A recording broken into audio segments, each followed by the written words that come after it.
The first time the alarm screamed through the diplomatic spire, it wasn't because of an invasion. It was because an alien woman had locked herself inside a room and refused to come out. I remember the way the lights dimmed as the containment protocols slid into place, how the floor hummed with restrained power. Guards from 3 species rushed past me, weapons humming, eyes wide. Someone shouted in the council tongue, "She's barricaded herself. She's screaming about humans. About us."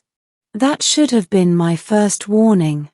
I was Elias Ward, Terran Cultural Liaison, the quiet kind of job meant to smooth misunderstandings before they turned into wars. I had survived border skirmishes, trade collapses, even a failed first contact with a silicon-based hive. But nothing had prepared me for this. Inside that room was Lady Salith of the Virel, a scholar princess and the Queen's favored niece. Her people were ancient, cautious, and influential enough that if Salith panicked, the galaxy listened. And she was panicking. I reached the sealed door as her voice cracked through the intercom, high and terrified. "Do not let the human near me. I know what his kind does." A cold silence followed. Then the translator whispered the rest, almost apologetically. "They eat their wives." The corridor froze. I felt every eye turn toward me. And that was only the beginning. The rumor had started days earlier, slipping through the station like a toxin.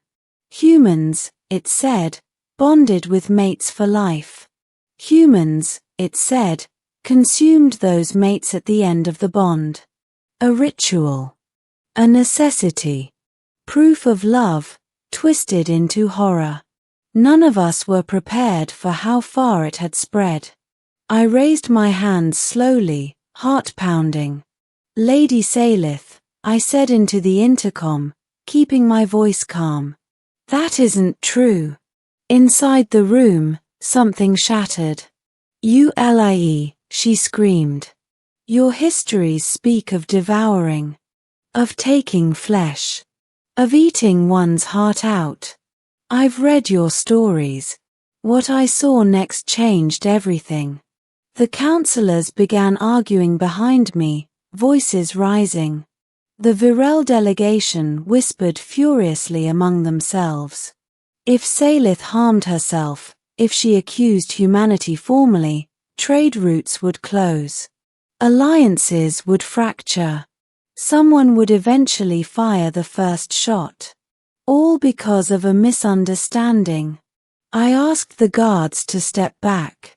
Slowly, reluctantly, they did. "Salith," I said softly. "Open the door. Just a little. Let me explain."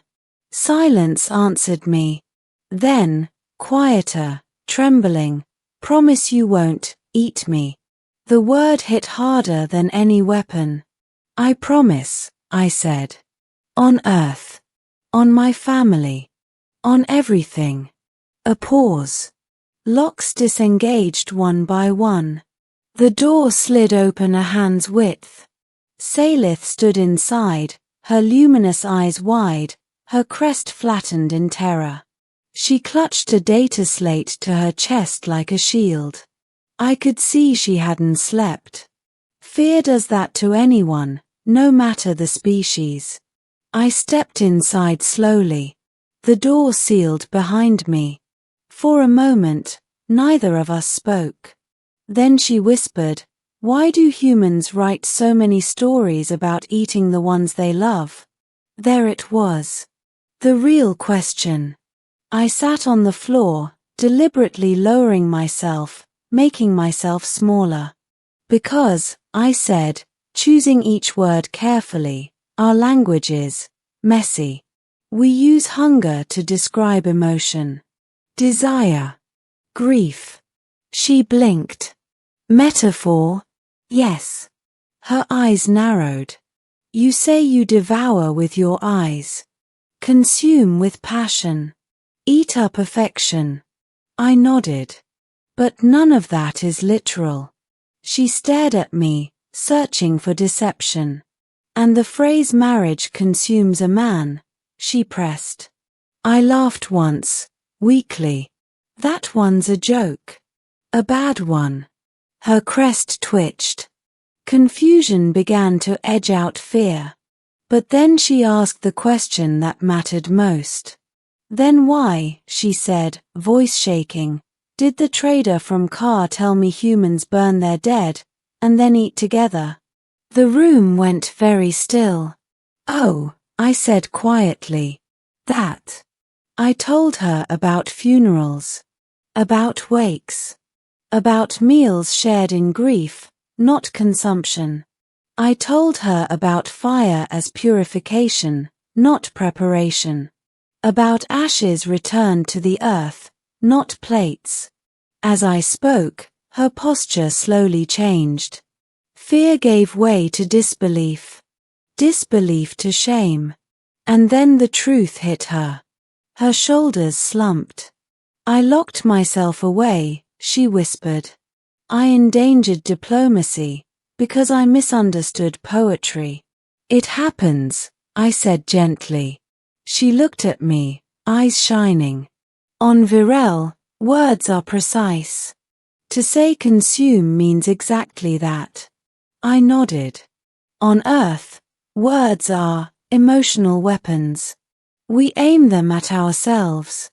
That was the midpoint. The moment everything shifted. Because Salith didn't just calm down.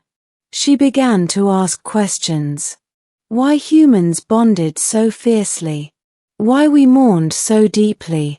Why we used hunger to describe love at all. I told her about scarcity.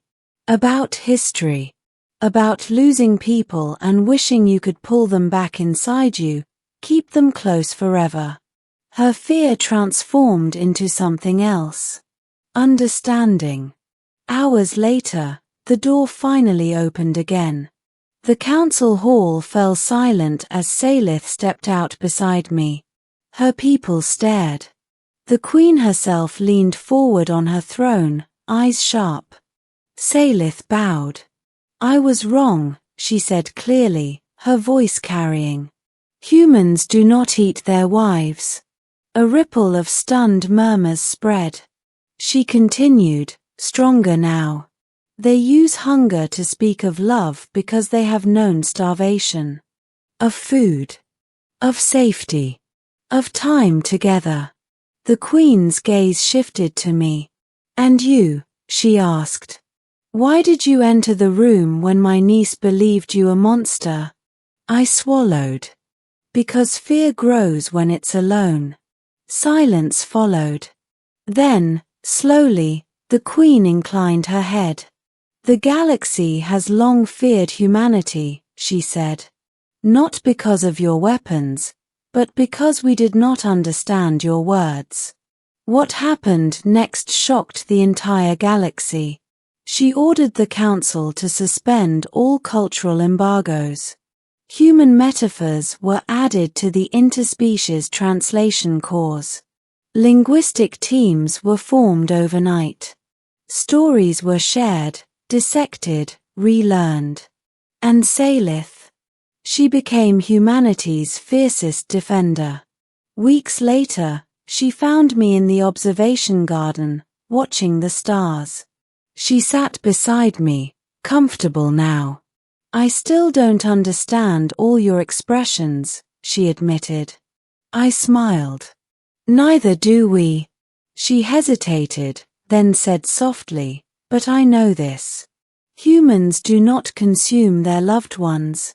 She looked at me, eyes warm. They ache for them.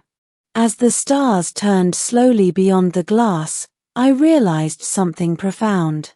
The galaxy hadn't almost fallen apart because humans were monsters.